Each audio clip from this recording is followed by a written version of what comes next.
কেনে আছে আপোনালোক? আজি মই আন এবিধ ৰেচিপি লৈ আহিছোঁ আপোনালোকৰ ওচৰলৈ। আপোনালোকে এই ৰেচিপিটো কেনেকৈ বনালোঁ সেইটো চাবলৈ সম্পূৰ্ণ ভিডিঅ'টো চাই থাকিব লাগিব।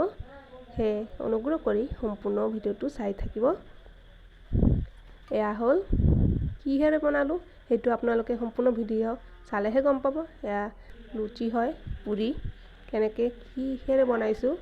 কালাৰটো দেখিছে অকণমান বেলেগ, নৰ্মেল আটাৰে নহয়, আটা আছে বাৰু লগত, কিন্তু বেলেগ এটা বস্তুৰে বনাইছোঁ। কিহেৰে বনাইছোঁ সেইটো আপোনালোকে সম্পূৰ্ণ ভিডিঅ'টো দেখিলেহে গম পাব। তেন্তে চাওঁ আহক। প্ৰথমতে মই মিঠা লাও এটা ল'লোঁ, তাৰ পৰা সৰুকৈ টুকুৰা এটা কাটি লৈছোঁ এনেকৈ, আৰু বাকলি গুচাই লৈছোঁ, ভালদৰে ধুই লৈছোঁ। বাকলি গুচাই ল'ম।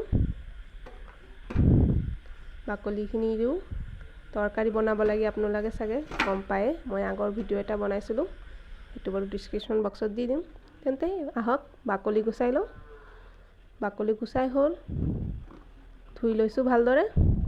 এতিয়া ইয়াক মেচিনেৰে একেবাৰে সৰু সৰুকৈ কাটিম। এইটো মেচিনেৰে এনেকৈ কাট কৰি ল'ম। একেবাৰে আপোনালোকে নিজৰ পৰিমাণ অনুযায়ী ল'ব, কিমানখিনি মিঠা ল'ব লাগিব আপোনালোকৰ, যিমানজন মানুহ সেই অনুযায়ী ল'ব আপোনালোকে। মই হৈ গ'ল, সম্পূৰ্ণ হৈ গৈছে, এয়া দেখিছে। দেখিবলৈ বাৰু বৰ ধুনীয়া লাগিছে ন, হালধীয়া কালাৰৰ। এতিয়া এটা বাতি লৈছোঁ ডাঙৰ, আৰু ইয়াত এই মিঠা লাওবিলাক দি দিলোঁ, কাটি লোৱা মিঠা লাওবিলাক দি দিলোঁ। লগতে এতিয়া ইয়াত এড কৰিম আটা। আটা বাৰু ইয়াত লাগিব, সেয়া যিমান টাইম আপুনি ইয়াত মলি থাকিব সেইমতে লাগিব। আৰু ইয়াত নিমখ, হালধি পাউডাৰ, জলকীয়া পাউডাৰ চব মিক্স কৰি দিছোঁ, আৰু ভালদৰে মিক্স কৰি লৈছোঁ।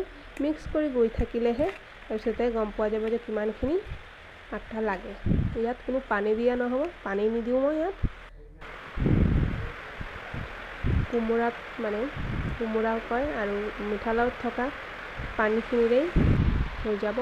সেই ইয়াত অকণমান ৰিফাইন তেল দি দিছোঁ, মানে হোৱাইট তেল, হোৱাইট তেল দি দিছোঁ।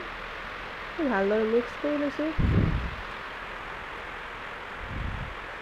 হাতেৰে এনেকৈ ভালদৰে মিক্স কৰি গৈ আছোঁ। অকণমান টাইম লাগিব, হাতত লাগি ধৰিব, আৰু যিমান হাতত লাগি ধৰিব আপুনি সিমানেই আটা দি কৰি থাকিব।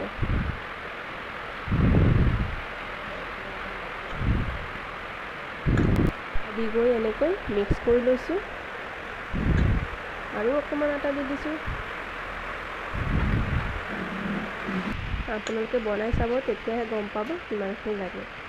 আৰু খাবলৈ বৰ ভাল লাগিছে, এটা বেলেগ ধৰণৰ পুৰি হয়, বনাই এবাৰ চাব। এতিয়া ৰেডি হৈ গ'ল। এতিয়া আমি নাড়ু বৰাই লৈ ল'ম, ৰাউণ্ড শ্বেপত অলপ সৰু সৰুকৈ বনাম। সৰুকৈ বনালে লুচিখিনি কি হ'ব, ফুলি যাব। সেইকাৰণে সৰু সৰুকৈ বনাম, সৰু চাইজত লৈ লৈছোঁ। আপোনালোকে নিজৰ হিচাপত ইয়াৰ চাইজ ল'ব পাৰে।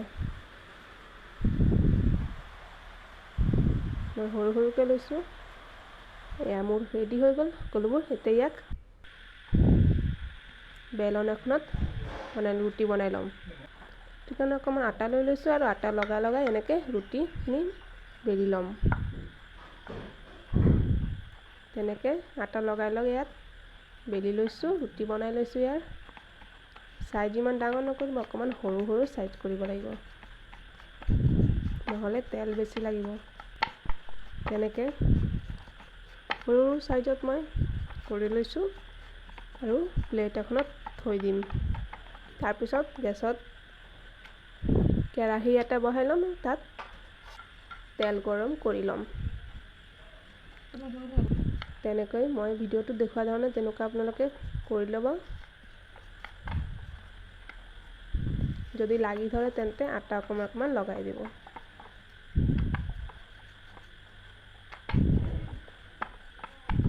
আপোনালোকে মোৰ ভিডিঅ'বোৰ ভাল লাগিলে শ্বেয়াৰ কৰি দিব।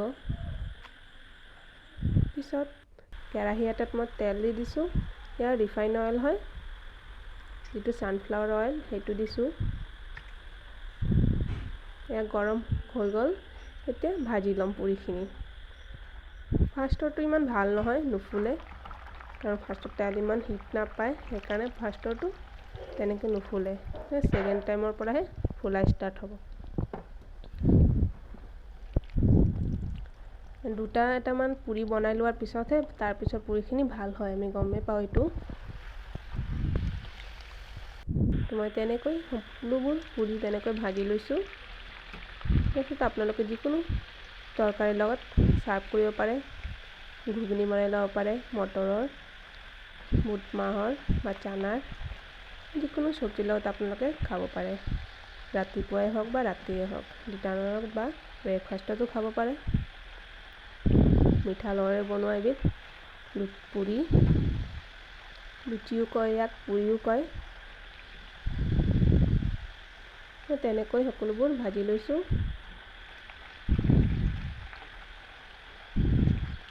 এইটো ফুলা নাই অৱশ্যে, ফাৰ্ষ্ট হয় সেইকাৰণে। এইটো চাওক ইমান ধুনীয়াকৈ ফুলিছে।